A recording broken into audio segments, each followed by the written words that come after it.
have mercy upon me. O God, according to thy loving kindness, according unto the multitude of thy tender mercies, blot out my transgressions, wash me thoroughly from mine iniquity, and cleanse me from my sin. For I acknowledge my transgressions, and my sin is ever before me. Against thee only have I sinned and done this evil in thy sight, that thou mightest be justified from when thou speakest, and be clear when thou judgest. Behold, I was shapen in iniquity, and in sin did my mother conceive me. The scripture will be expanded by the preacher. Good morning, everyone. Come on, that's kind of weak. Good morning, everybody. God is good, and his mercies endureth forever. I have enjoyed myself thus far here. I really enjoyed the choir singing about heaven. Am I correct? In Swahili. If you would consent, if you will agree, I would like you to sing a camp meeting. Okay? I want the last song you sung. That's the song I want. Bring your greetings from your conference office. I come from Atlanta, Georgia. I'm not from Texas or Louisiana or Arkansas or Oklahoma. I'm from Atlanta, Georgia. The South Atlantic Conference. South Atlantic Conference. That covered the states of Georgia, North Carolina, and South Carolina. So I'm new to this area. And you have to make me feel like I'm from Texas. Or I'm at home now. And all of my brothers and sisters, no matter what country you're from, some of you are from where? Kenya? Any other countries? Yeah. Any other? Yes, Ethiopia, South Africa, Ghana, Somalia, everywhere. Countries. Anybody from South Africa? Nobody from South Africa. I preached in South Africa to the Zulu tribe. They told me I was a Zulu warrior. So when you look at me, I'm an African American. What tribe would I be from? Somebody said Kissy. Anybody else tell me? From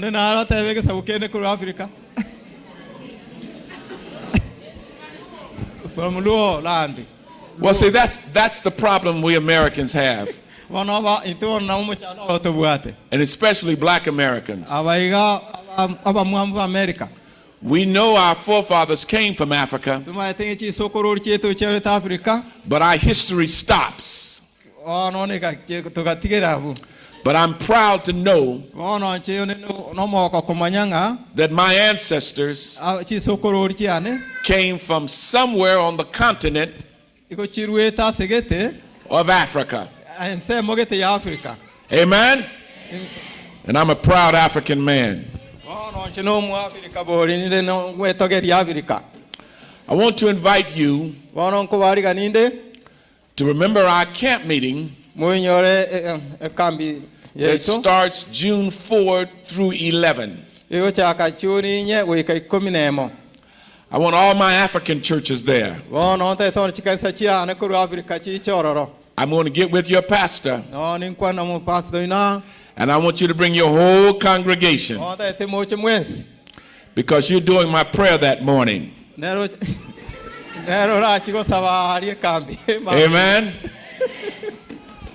Well, let me tell you a little bit about myself before I preach. I've been married 36 years. I have 3 sons, 3 handsome sons, who all look like their daddy. My oldest son is a preacher. My middle son is a doctor. And my youngest son is a policeman. Isn't that something? And I love people. And I love good music. Now, when I was in South Africa, when the people sung, there was a lot of movement. Don't we have some songs here with some movement? That's what I like, that movement there. So keep me in your prayers as we try to lead God's people in this part of his vineyard. I'm impressed this morning. This is the largest Adventist African church I've been to in the Dallas area. And I want to thank your pastor for doing such a good job. God bless you. Give your pastor a hearty amen. Will you bow your heads with me as we pray? Our Father and our God, as we open up the Word of God this morning, we invite your Spirit. Bless us, we pray, in Jesus' name. Amen. Amen. Can somebody close that door back there? Just close the door. If you have your Bibles, turn them to Matthew 15. Starting at verse number 22. And the Bible says, Matthew 15 and verse 22. And behold, a woman of Canaan came out of the coast and cried unto him, saying, Have mercy on me, O Lord, thou son of David. My daughter is grievously vexed with the devil. But he answered her not a word. And his disciples came and besought him, saying, Send her away, for she crieth after us. But he answered and said, I am not sent but unto the lost sheep of the house of Israel.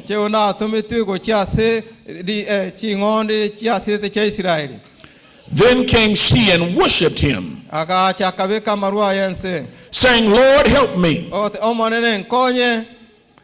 But he answered and said, It is not meant to take the children's bread and to cast it to the dogs.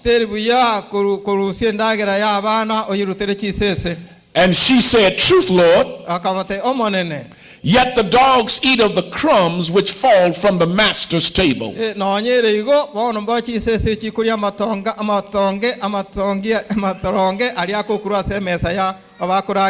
the Lord add a blessing to the reading of his word. Out of all that God created, he created the sun, the moon, the stars. He created everything that we see. And the great thing about creation and about God, that he made the world in 6 days. And then he rested on the 7th day. But within those 6 days, asa matuka ya tano arimo the greatest of all of God's accomplishments ama kere kenene mona akorete was not the sun, se mubaso not the moon, tari omutienyi not the tari stars, chingene ngeni atongete chinge chenene but the greatest accomplishment urende gente kenna akorete is when God made man. nyasa gatunga mwanya bantu There's nothing greater that God created gento kere kenene more kinyasa atongete other than man, wetani omwanya bantu because we were made in the image of God. bono into tulet kurwasinya sai You are the image of God. I am the image of God. It doesn't matter where you were born, what language you speak. We were all created in God's image. Amen. I am the image of God. You are the image of God. When God made man, He made him perfect. When God made man, He made him without sin. We are God's great accomplishment. But when God got finished making a male, then God did the most difficult thing of all creation. He created the most complex thing that has ever been created. The most difficult thing He created. The most complex thing God created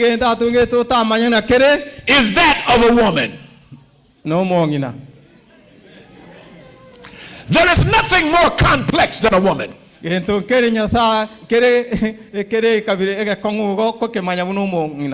when God made a woman, He made her differently than when He made a man.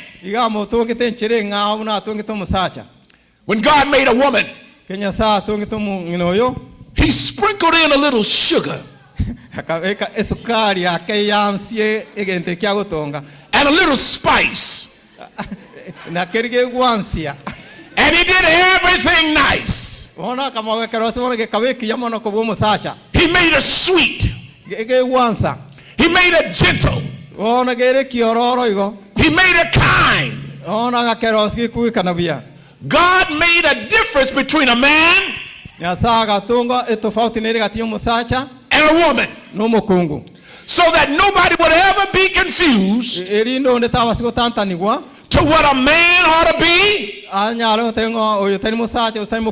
what a woman ought to be. Amen. There is a difference. I don't care what legislators vote, politicians vote. I don't care what the laws say. There will always be a difference. In God's eyes, to what a man ought to be and what a woman ought to be. But I'm glad God made a woman. Amen, brothers? I'm glad God made a woman. He didn't have to do it. He could have made the whole world full of males. But imagine a world where everybody looked like the pastor. Imagine a world where there were no beautiful roses. Imagine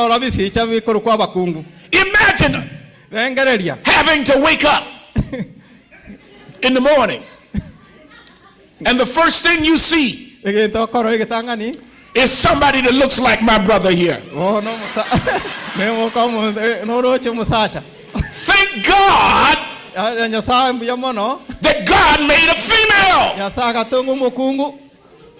I love a woman.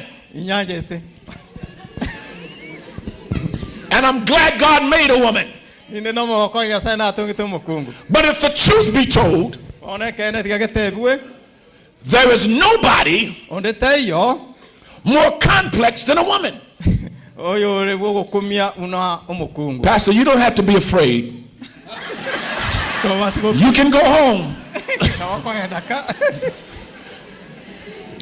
I've been married 36 years. But when I think I have my wife figured out, and I think I know the direction she's going in, she goes in the opposite direction.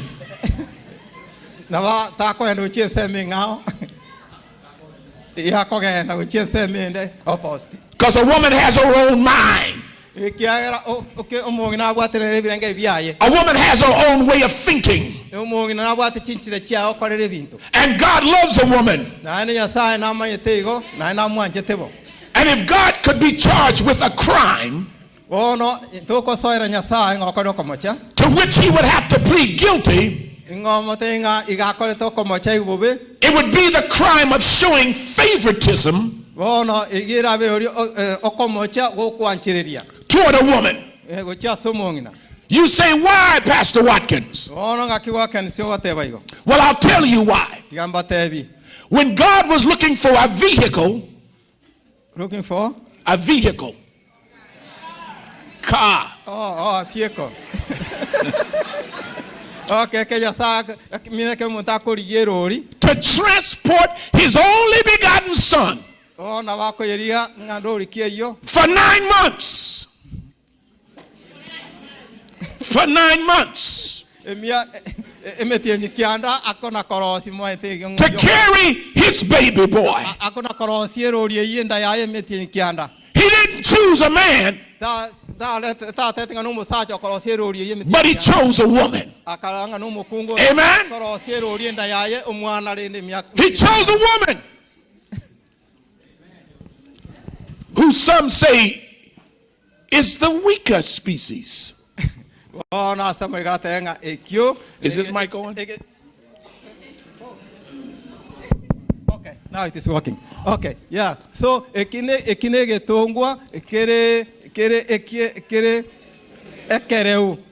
so he chose a woman to carry the Savior of the world in a womb for 9 months.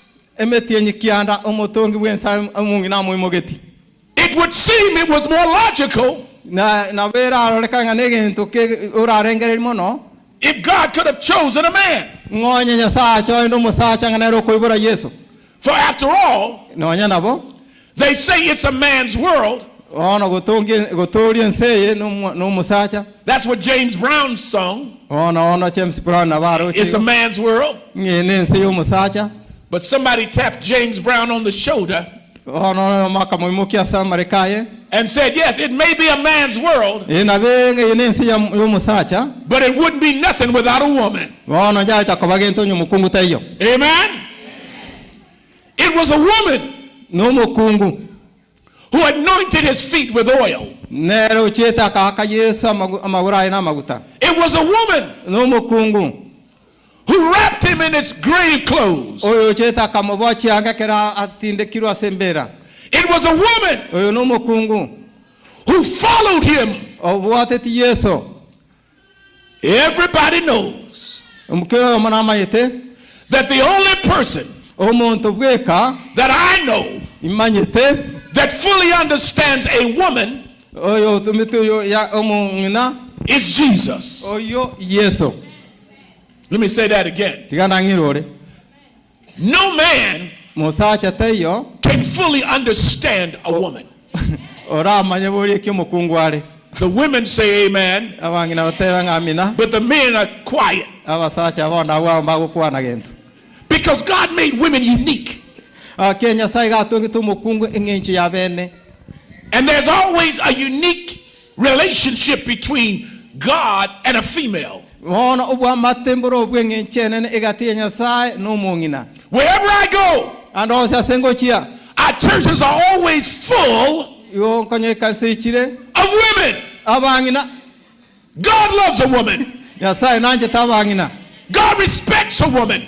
That's why you've got to be careful how you treat a woman.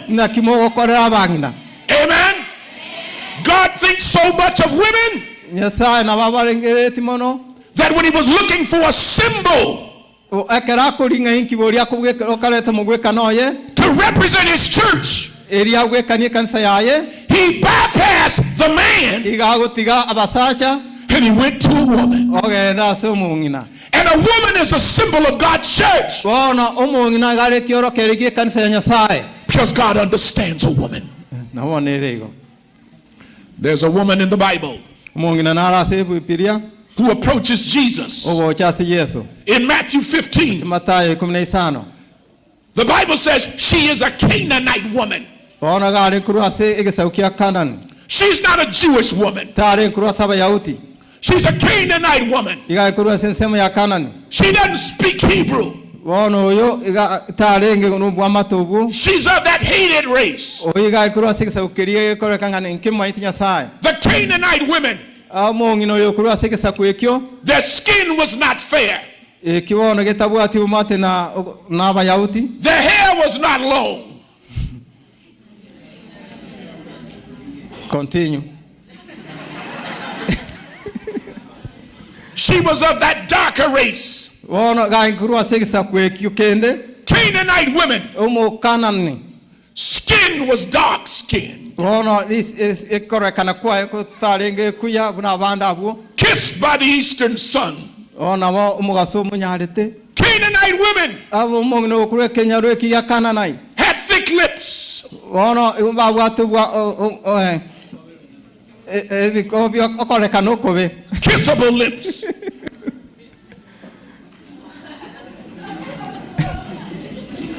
Canaanite women omongina kurwe se kenyorekyo resembled more African women. oyo kore kananga vanga no mongina You can always tell a Canaanite woman bona oyo kurwe se gesakuiga Kananai from a Hebrew woman. bona taibu no mongina kurwa aba Ibrania Hebrew women were built like this. aba Ibrania wa bare no ina bako aba unabaya But when you saw a Canaanite woman, she was built like this.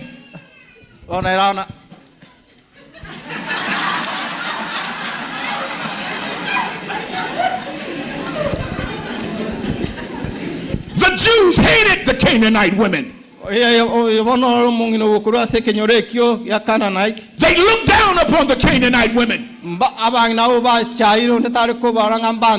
were the gypsies of the Middle East. Gypsies.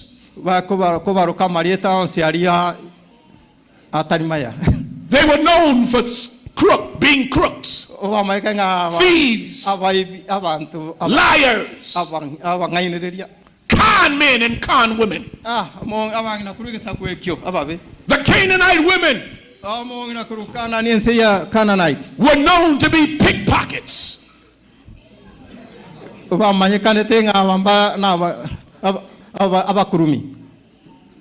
were corrupt people.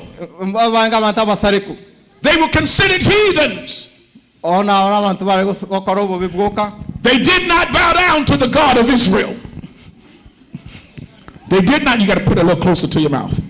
They did not bow down to the God of Israel. Canaanite women bowed down to gods made of gold. God made of wood and idols. And so the Jews looked down upon them. But this Canaanite woman had a problem.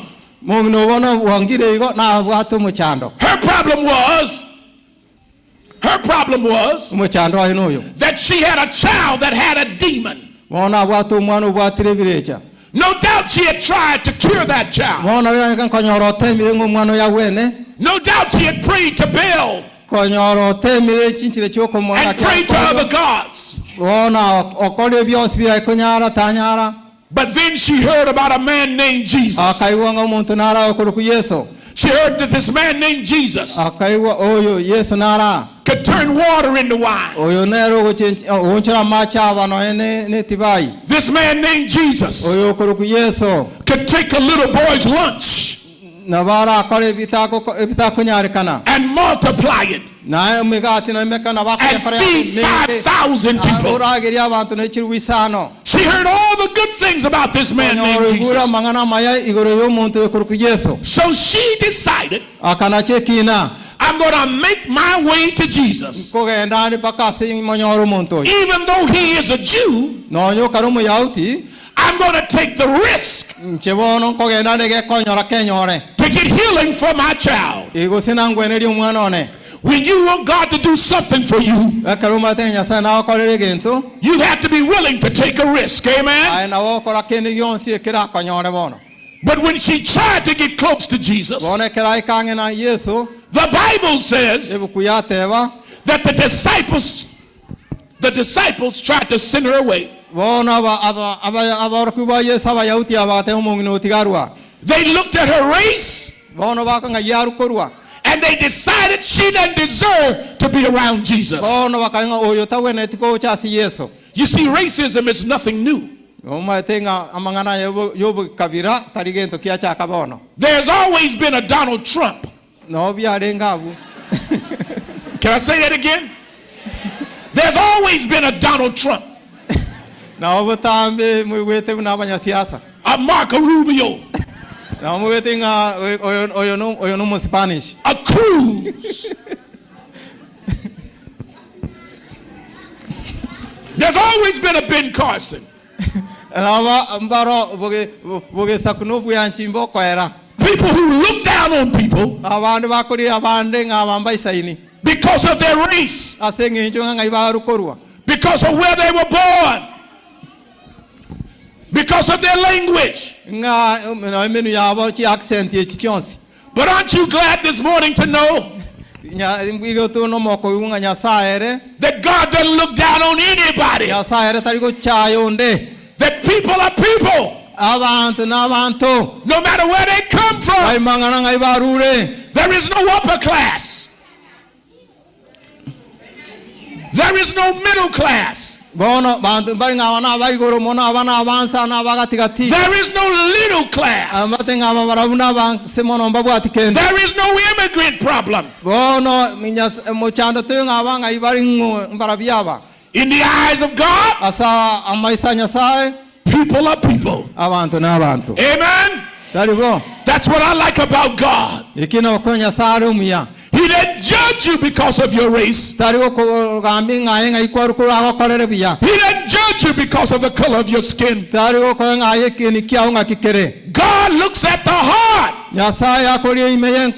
And that's the only thing that matters to my God. Can you say amen? In my country, when people preach, you say amen. Don't sit up there like you're a rock, a frog on a lily pad. Say amen if it's a truth. I'm going to preach to the kids. Jesus loves everybody. No matter where you come from. Whether you're black or white, you're all precious in His sight. Amen? Amen. Y'all need to teach these old folks how to say amen. Let me tell you about this woman. They try to push her away. They want to put a wall between her and Jesus. A wall. Like Donald Trump wants to do. These are Christians. Followers of Christ. Putting up a wall. Get rid of her. Separate her. But Jesus approaches her. And she cries out, have mercy on me, O Lord. Have mercy on me.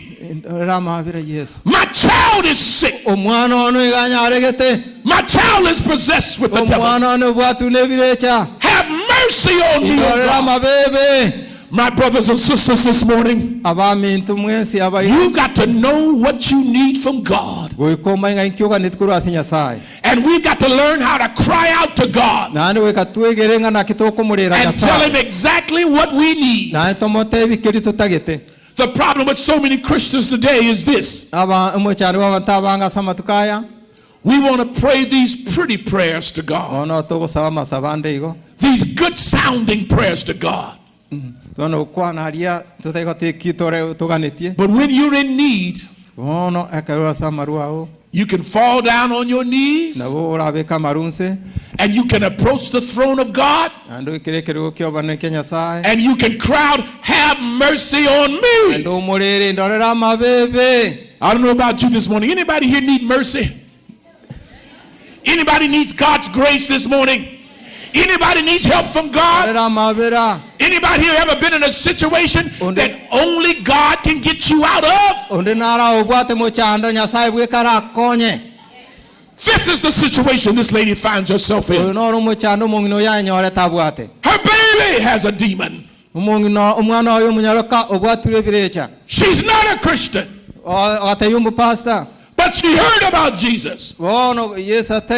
Heard about his miracles. And she decided to do something about it. And then Jesus looks at her. And he makes a profound statement that seems out of character for Jesus. He says, do you think that I'm going to take my meat, my bread, and cast it to the dogs? In other words, he is referring to this Canaanite woman and calling her a dog. Can you imagine somebody calling you a dog? Call me a horse, but don't call me a dog. Call me a fly, but don't call me a dog. But Jesus says, I'm not going to give my food to the dogs. She's begging for something. He says, I'm not going to cast my meat to the dogs. The average woman, female, black woman, you call her a dog? Somebody call you a dog? I can see that sister now.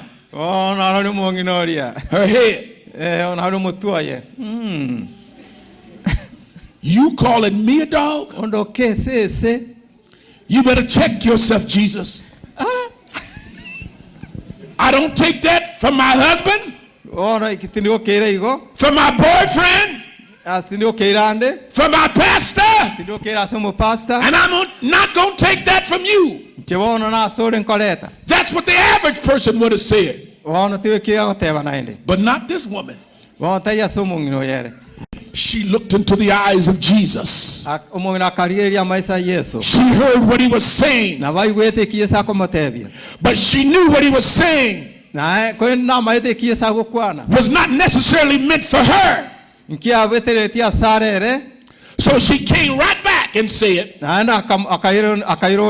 yes, Lord, I may be a dog, but even the dogs eat the crumbs that fall from the master's table. You would think Jesus was a racist. But the message he gave that day was not for that woman, but it was for those disciples who had racist tendencies. They looked down on this woman because of where she came from, where she was born. But this woman connected to Jesus. She connected. And Jesus connected to her. And when she declared, even the dogs eat the crumbs from the master's table,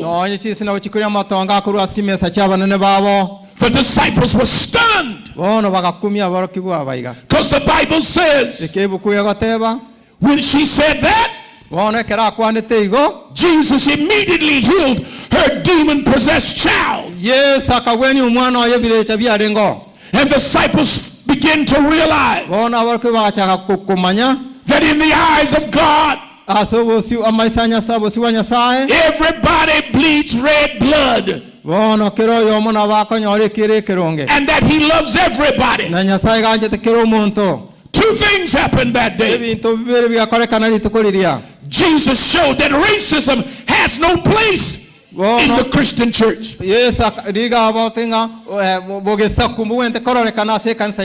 And that all walls have to be broken down. Can you say amen? Don't let anybody look down upon you. Don't let anybody say you're a second-class citizen. Because in the eyes of God,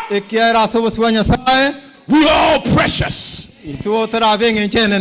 So you tell Donald Trump and all political parties that my God died for everybody, and that his blood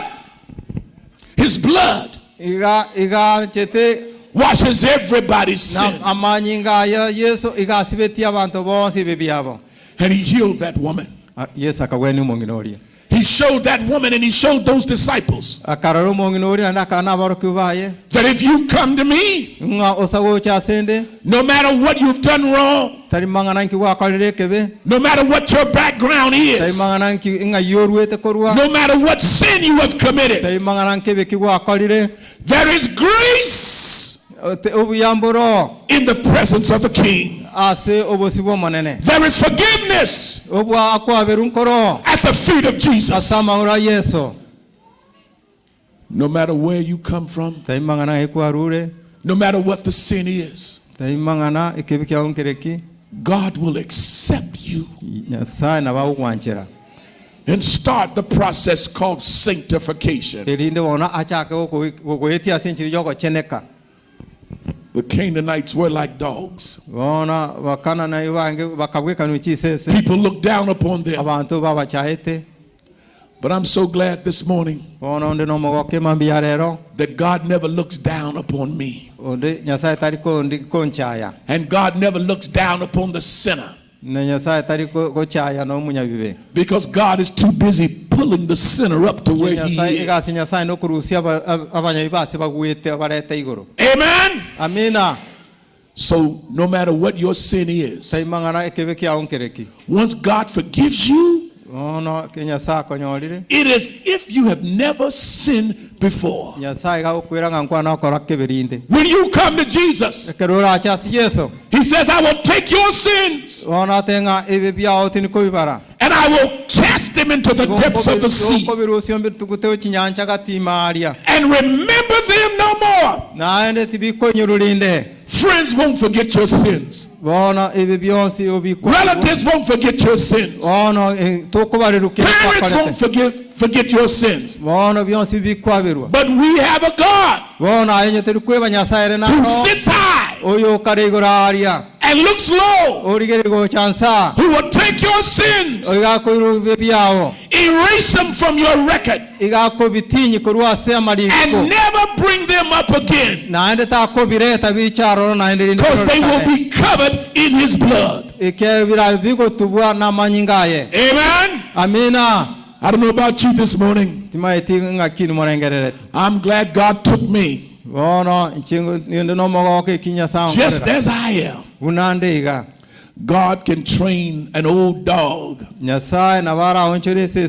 a new trick.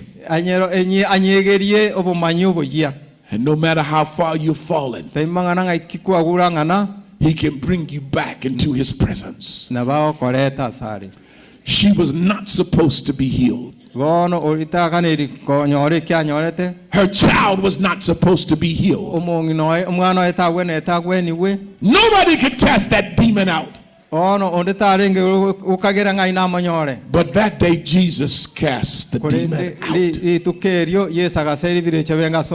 He broke down the walls of racism. And by example, he said, whosoever will, let him come. I find no fault in a God like that. A kind God, a just God, a God full of mercy. Wouldn't it be nice if we could treat people the way Jesus treated people? Wouldn't it be nice if we could forgive everybody and love just like Jesus loved? This morning your heads are bowed. Your eyes are closed. Every head is bowed, every eye is closed.